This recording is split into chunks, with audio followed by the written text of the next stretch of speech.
نہ میں وہابی نہ میں بابی، میں ہوں مسلم علمی کتابی، نہ میں وہابی نہ میں بابی، میں ہوں مسلم علمی کتابی۔ جی علی بھائی نیکسٹ کوشچن ہے علی بھائی، اہل حدیث کو وہابی کہنا کیسا ہے؟ آپ نے بھی اپنی ویڈیوز میں کہتے ہیں نظر آتے ہیں، ابھی بھی آپ کی ویڈیوز آتی ہے، اس میں آپ نے وہابی سبطین شاہ لکھا ہے۔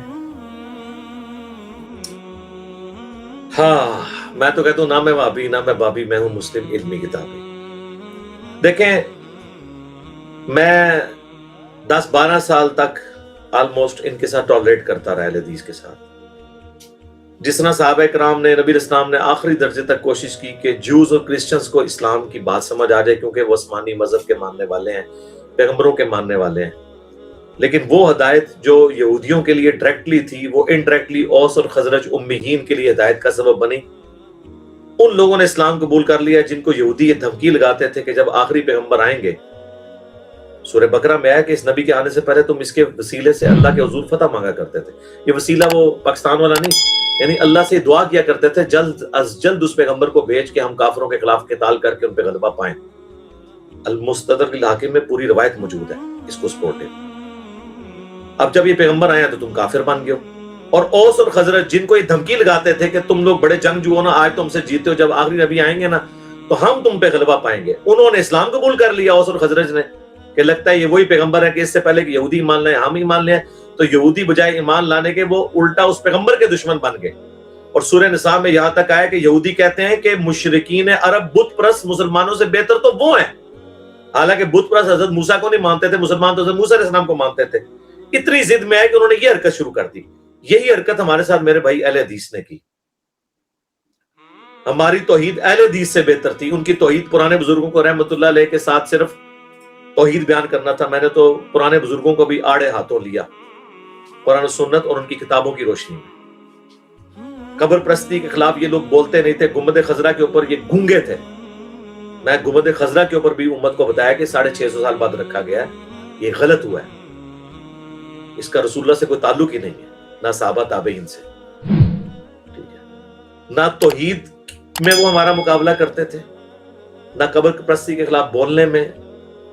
سنت نماز کے طریقے پہ آ جائیں، ہم نے جس طریقے سے پریکٹیکل نماز کا طریقہ لکھے، کسی اہل حدیث عالم کی ویڈیو نہیں کھلتی، میری کھلتی ہے، پریکٹیکل آف نماز محمدی صلی اللہ علیہ وسلم۔ صرف ایک آل امیہ کا دفاع، وہ بھی ایران اور سعودیہ کی ٹسل میں یہ لوگ اتنا آگے چلے گئے کہ انہوں نے حضرت معاویہ کو رسول اللہ سے بھی بڑا سمجھ لیا۔ ویسے یہ کہتے تھے تو ہی ٹھیک ہو تو باقی چیزیں ٹالریٹ ہو سکتی ہیں، اب ان کے لیے انہوں نے پنگے بڑھا لی ہیں قبر پرستوں کے ساتھ، ٹھیک ہے، گستاخان رسول جن کے بابے ہیں ان کے ساتھ ہماری دشمنی میں انہوں نے ریشو پروپورشن کا کوئی خیال نہیں رکھا۔ تو میرے بھائی قرآن حکیم میں واضح ہے کہ اللہ تعالیٰ برائی کے ساتھ ذکر کسی کا پسند نہیں کرتا مگر جس پہ ظلم ہوا ہو، تو انہوں نے ہم پہ بڑے ظلم کیے، ہم نے پھر بھی برائی سے ذکر نہیں کیا۔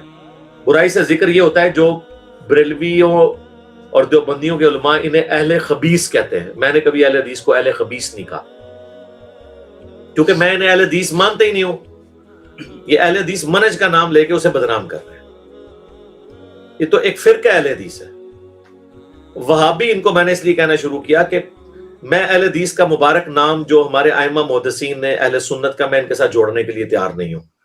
جب یہ بخاری اور مسلم کی حدیثوں کے منکر بنے، ان کی تعویلات باطل کی انہوں نے، بخاری کی 2812 عمار کو ایک باغی جماعت قتل کرے گی، عمار انہیں اللہ اور جنت کی طرف بلائیں گے اور وہ جماعت دوزخ کی طرف بلائے گی، تو ظاہر ہے کہ میں نے پھر فرنٹ سے تو لیڈ کرنا تھا۔ تو ان کو وہابی پھر اس لیے کہا کہ ان کو پوری دنیا وہابی کہتی ہے، تو پوری دنیا جب ان کو وہابی کہتی ہے اس وقت ان کو کوئی تکلیف نہیں ہوتی۔ ان کے جلسے یوٹیوب پہ رکھے ہوئے ہیں، آپ دیکھیں، یہ اسٹیج سے خود نعرہ لگواتے ہیں، آج تے ہو گئی وہابی وہابی، یعنی وہابیوں کی جے، آپ ہندی زبان میں کہیں تو یہ وہابی خود اپنے آپ کو کہتے ہیں۔ تو لہٰذا یہ مجھے یعنی یہ لفظ اچھا نہیں لگتا تھا اس حوالے سے۔ یہ تو کہتے ہیں نہیں وہ وہاب سے نکلا ہے، ہم وہابی ہیں، اللہ والے ہیں، وہ وہاب سے نہیں نکلا ہوا، یہ محمد عبد الوہاب سے نکالا ہوا ہے انہوں نے۔ تو وہ یہ تو ان کو یہ کہتے ہیں، تو یہ وہابی جو ہے نا وہ ان کے سٹیٹس کے اوپر استعمال ہوتا ہے۔ تو میرے بھائی جب اہل حدیث جن کی پبلک بخاری مسلم خود پڑھ کے حنفیت کو چھوڑ کے اس طرف آئی تھی، اب وہ اہل حدیث علماء یہ کہیں گے آپ نے بخاری مسلم ڈائریکٹ نہیں پڑھنی، کسی عالم کو نہیں سننا، تو مجھے بتائیں اگر دوسرے لوگ ان کے علماء کو نہ سنتے تو آج اہل حدیث کی طرف آتے؟ تو اب آپ نے وہی ایٹیچیوڈ ان کا ہماری دعوت کے ساتھ ہوا جو بریلوی دیوبندی اور شیعہ ان کے ساتھ کرتے تھے، وہی حرکت انہوں نے ہمارے ساتھ کی، کیونکہ ان کے پاس علمی دلائل تو ختم ہو گئے تھے۔ تو ابھی تو آپ اللہ کا شکر کریں، میں تو صرف وہابی کہتا ہوں، ان کو تو میں بہت کچھ کہوں جس طریقے سے انہوں نے، کیونکہ وہاں تم تعلمون، یہ تو جانتے تھے اللہ کا غصہ قرآن حکیم میں یہودیوں کے بر اس لیے زیادہ ہے کہ تم تو جانتے ہو کہ یہ پیغمبر ہیں صلی اللہ علیہ وسلم۔ اہل حدیث کو تو پتا تھا کہ یہ جو قرآن بخاری مسلم کا منہج بیان کر رہا ہے یہ وہی ہے جو ہماری کتابوں میں لکھا ہوا ہے۔ اس کے باوجود انہوں نے میرے اوپر جھوٹے الزامات لگائے، صحابہ کرام کی توہین کا الزام لگایا، میرے کلپس آؤٹ آف کانٹیکسٹ کاٹے۔ آج تک کوئی ثابت کرے کہ میں نے کسی کا چھوٹا کلپ کاٹ کے اپنا لقمہ اس کے منہ میں دیا ہو۔ ہماری دعوت کی حق میں ہونے کی دلیل یہ ہے کہ ہمارے کبھی کسی اسٹوڈنٹ نے بھی کسی کی آؤٹ آف کانٹیکسٹ بات نہیں کاٹی ہے، اور ان کے باطل ہونے کی دلیل اہل حدیث دیوبند، شیعہ اور دیوبند ان کی بریلویوں کی یہ ہے کہ یہ ہمارے آدھے کلپ کاٹتے ہیں، پوری بات ہی نہیں بتاتے کہ میں نے کیا کی تھی۔ تو آپ دیکھ لیں، اور اس کی وجہ سے مجھے تو کوئی نقصان نہیں ہوتا۔ الٹیمیٹلی لوگ کہتے ہیں کہ یار اتنا بیوقوف کون ہو سکتا ہے جو یہ بات کرے۔ یہ پاکستان میں اس وقت چند بڑے صحافیوں میں سے عمران ریاض خان، یوٹیوب پہ میرے خیال ہے کسی صحافی کی اتنی ویورشپ نہیں ہے، آلموسٹ ان کے میرے خیال ہے 3 ملین تو ہونے والے ہوں گے سبسکرائبر، ویورشپ بھی بہت زیادہ ہے۔ وہ مجھے کہنے لگے کہ علی بھائی آپ کا تعارف مجھے نیگیٹیولی ہوا تھا، مجھے چھوٹے چھوٹے کلپ کسی نے دکھائے، میں نے کہا یار اتنا بھی کوئی گیا گزرا ہو سکتا ہے جو اس قسم کی باتیں کرے؟ تو میں تحقیق کروں گا کہ یہ پڑھا لکھا بندہ اس طرح کی باتیں کرے۔ جب میں نے کہتے پوری ویڈیوز دیکھنی شروع کی تو الحمدللہ میں 5 وقت نمازی بن گیا، میں نے قرآن حکیم ترجمے کے ساتھ پڑھنا شروع کر دیا، اور پھر انہوں نے مجھے کہا کہ میری وائف جو ہے وہ تو پیری فقیری کی لائن میں تھی، اللہ کا شکر ہے اللہ تعالیٰ نے اسے بھی توحید کی دولت سے نوازا، اور پھر انہوں نے مجھے کہا کہ علی بھائی یہ آپ نے میری طرف سے بات ویڈیو میں بیان کرنی ہے، یہ میں کچھ چوری چھپے نہیں بیان کر رہا ہوں، ان کے کہنے میں بیان کر رہا ہوں۔ اور بھی کئی لوگ ہیں وہ منع کر دیتے ہیں کہ آپ نے نہیں کرنی، تو میں نہیں کرتا، ایون اگر میں نے کرنی بھی ہو میں پوچھتا ہوں، تو جو خود کہنا کہ بیان کرے میرے ریفرنس سے تو میں بیان کر رہا ہوں۔ تو نیگیٹو تعارف ہوا تو آپ کیا سمجھتے ہیں لوگ گھاس کھاتے ہیں؟ آپ جتنا مرضی نیگیٹو تعارف کروائیں، تو اللہ کا شکر ہے جو سنے گا۔ ہم کہتے ہیں سب کو سنیں، ان کی کہانیاں پکڑی جائیں گی، یہ کہتے ہیں علی کو نہ سنیں، یہی تو حق میں ہونے کی دلیل ہے۔ یہ تو کافر کہتے تھے، وقال الذين كفروا لا تسمعوا لهذا القرآن والغوا فيه لعلكم تغلبون۔ کافر کہتے ہیں جب قرآن پڑھا جائے نا تو مت سنا کرو اور شور مچا دیا کرو، اسی ذریعے سے تم قرآن کی دعوت پہ غالب آ سکتے ہو۔ انہوں نے یہ سمجھا کہ ہم کافروں والا حربہ استعمال کریں گے، لیکن سرکار آج تو یہ کام چل نہیں سکتا۔ آپ کتنا شور کریں گے؟ شور تو اپنی مسجدوں میں کریں گے، کسی کی گھر کی بیٹھک اور اس کے موبائل کے اندر تو آپ کا شور نہیں جا سکتا۔ آپ جو کہیں کہ جی یہ گمراہ لوگوں کی وجہ سے آج کی ینگ جنریشن پریشان، تو میں جواب نہیں دوں گا۔ آپ ہمارے سروں میں جوتیاں ماریں اور ہم پہ ہمارے رونے پہ بندی لگائیں گے، یہ تو ہوگا؟ رکو ذرا، صبر کرو، ابھی تو بہت سی قسطیں باقی ہیں میرے بھائی، اس طرح کرو گے تو پھر یہ کچھ ہوگا۔ قرآن حکیم میں اللہ تعالیٰ نے کہا ہے کہ جس پہ ظلم ہوا ہے نا وہ کر سکتا ہے، تو انہوں نے تو ہمارے ساتھ ظلم کیا، تو ہم تو ابھی اہل خبیث نہیں انہیں کہتے، اور جن کے ساتھ یہ پینگیں بڑھا رہے ہیں، احمد بریلوی نے تو احکام شریعت میں لکھا ہے کہ اہل حدیث دیوبندی شیعہ اور قادیانی کافروں کو ساتھ ذکر کیا، یہ 1,00,000 دفعہ بھی اللہ کا نام لے تو ان کا ذبیحہ مردار اور حرام رہے گا، اور یہ مرتد یعنی واجب القتل ہے۔ البتہ یہود و نصارہ کا ذبیحہ حلال ہے، ان کے ساتھ تو یہ ایک تصویر میں پروئے ہوئے ہیں، اور ہمیں آگے باتیں کرتے ہیں تو بھوکتے ہیں۔ اور بولے میرے بھائی، میں تو پھر کوئی قسط جانے نہیں دوں گا۔ اور دیکھیں میرا کتنا اعلیٰ ظرف ہے، مفتی طارق مسعود صاحب کے اوپر کتنا مشکل وقت آیا ان کی مس ہینڈلنگ کی وجہ سے، لیکن وہ ان انٹینشنلی ہوا۔ میرے پاس تو وہ فل ٹاس تھی، میں چھکا مار سکتا تھا، ان کی زندگی ونریبل کر سکتا تھا، لیکن میں نے کہا کہ اس معاملے کو ٹھپ کریں، ان کی کلیریفیکیشن آ گئی ہے، ان سے جو سلپ آف ٹنگ جو کچھ بھی ہوا وہ حضرت علی کی توہین میں نہیں، بل وہ غلط جگہ ان سے یہ بات ہو گئی۔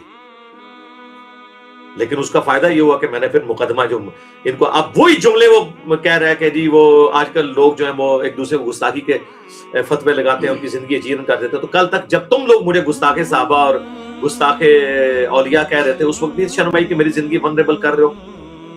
میں چشتی رسول اللہ یا اشرف علی رسول اللہ کو ایکسپوز کروں تو میں گستاخ ہوں، اور جنہوں نے اپنے ناموں کے کلمے پڑھائے ہیں وہ رحمت اللہ علیہ ہیں۔ ٹھیک ہے، میں اگر یہ بات کر دیتا ہوں کہ شیخ عبد القادر جیلانی رحمت اللہ علیہ حضرت علی رضی اللہ تعالیٰ عنہ اور ان کے ساتھیوں کی جوتیوں کی خاک کے برابر بھی نہیں ہے، تو تم اسے عبد القادر جیلانی کی گستاخی شمار کرتے ہو؟ اور دوسری طرف تم ہمیں یہ کہانی کراتے ہو کہ بڑے سے بڑا غوث قطب ابدال بھی ہو کسی ادنا صحابی کے بھی گھوڑے کی قدموں کی خاک جو اس کے نتنوں میں جا کے بیٹھے اتنی حقیر جگہ پہ اس کے برابر بھی نہیں ہو سکتا. تو تم ہمیں یہ کہانیاں کراؤ کہ ادنا صحابی کے گھوڑوں کے قدموں کی خاک اس کو کوئی بزرگ نہیں پہنچ سکتا. تو ہم تو گھوڑے کی بات ہی نہیں کر رہے, ہم تو حضرت علی کے ساتھیوں کی بات کر رہے ہیں کہ ان کی جوتیوں کے برابر کوئی نہیں ہو سکتا, ان سے لگی ہوئی خاک کے برابر نہیں. اور تم ہمیں کہو کہ ہم عبد القادر جیلانی کے گستاخ ہیں. تم کوئی کرائٹیریا سیٹ کرو, کوئی علمی بات کرو, اللہ کے بندو کوئی دین ایمان بناؤ اپنا, کسی بات کے اوپر کھڑے ہو. صرف یہ کہیں گے لوگ کیا کہیں گے, لوگ جائیں بھاڑ میں, ہمارا کیا لینا دینا لوگوں کے ساتھ, ہم تو اپنے نبی کے ساتھ کھڑے ہیں. ٹھیک ہے, اللہ کا شکر ادا کریں کہ ابھی ہم پہ وہ وقت نہیں آیا کہ غزوہ بدر و احد میں ایک طرف باپ تھا, دوسری طرف بیٹا تھا, ایک طرف بھتیجا تھا, دوسری طرف چچا کھڑا ہوا تھا. ہم تو صرف علمی اختلاف کر رہے ہیں آپ لوگوں کے ساتھ, تلواریں لے کے آپ کے اوپر مسلط نہیں ہوئے. اور جی میٹھی میٹھی بات کریں, جی امت کو جوڑنے کی بات کریں. نبی علیہ السلام نے امت کو جوڑا ہے. انسانیت میں سب سے بڑی تفریق اگر کسی شخص نے پیدا کی ہے نا تو وہ وقت کا پیغمبر ہوتا ہے کہ شیطان کے ماننے والے ایک طرف ہو جاتے ہیں, رحمان کے ماننے والے ایک طرف. یہی تو ابو جہل کا رونا تھا. وہ کہتا تھا کہ محمد کے آنے سے پہلے قریش ایک جماعت تھے, اس نے باپ کو بیٹے سے, بیٹے کو باپ سے جدا کر دیا, ہماری جمعیت کو اس نے توڑ دیا. یہ ابو جہل کے منصب پہ یہ آپ کے وہ علماء بیٹھے ہیں جو کہہ رہے ہیں جوڑو. کیسے جوڑیں؟ ابو عبیدہ ابن جرح اور اس کا باپ جرح, یہ دونوں ایک جگہ کیسے اکٹھے ہو سکتے ہیں؟ گستاخ رسول ہے, ایک عاشق رسول ہے, یہ دونوں کیسے ایک جگہ اکٹھے ہو سکتے ہیں؟ تو یہ تو ہوگا میرے بھائی, جب بھی نبی علیہ السلام کی دعوت اٹھے گی تو مخالفین اسی طریقے سے آئیں گے. یہ جھوٹے ہو کے اتنے کانفیڈنٹ ہیں تو ہم سچے ہو کے کیوں نہ کانفیڈنٹ ہوں؟ ہمیں کسی کے اوپر پرواہ نہیں, جو کر سکتا ہے کر لے. جو حضرت ابراہیم نے کہا تھا جو کوئی کر سکتے ہو نا تم کر لو, مجھے ان جھوٹے معبودوں سے جو ڈراتے ہو جو مرضی کر لو. تمہارے معبود اس قابل ہوتے ہیں نا تو جو آج کی جو ینگ جنریشن تمہاری چینج ہو رہی ہے ان کو روک لیتے. یوٹیوب سے نبی علیہ السلام کی گستاخانہ ویڈیو جو ان کے خلاف چڑھی ہیں وہ ڈیلیٹ کروا لیتے.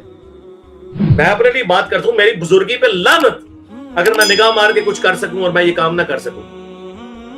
ہمیں آپ لوگ یہ کہانیاں کڑھاتے رہے جی امت مر جائے. امام مالک کہتے ہیں امت کیوں مرے, پہلے وہ بابے کیوں نہ مرے جن کی ڈیوٹیاں ہیں, انہوں نے نبی کا کلمہ نہیں پڑھا ہوا, انہوں نے نہیں یہ ویڈیوز ڈیلیٹ کرانی. امت کیوں فراز سے بدلہ لے, بابے کیوں نہیں, غوث قطب ابدال کدھر چلے گئے ہیں, یہ کیوں نہ مر جائیں پہلے جن کی ڈیوٹیاں ہیں. امت تو بیچاری غریب ہے, وہ کیا کرے گی؟ ان کی کہانیاں کس دن کام آنی ہے کہ جناب نگاہ ماری تو آگ لگا دی, نگاہ ماری تو جناب یہ کر دیا. نیکسٹ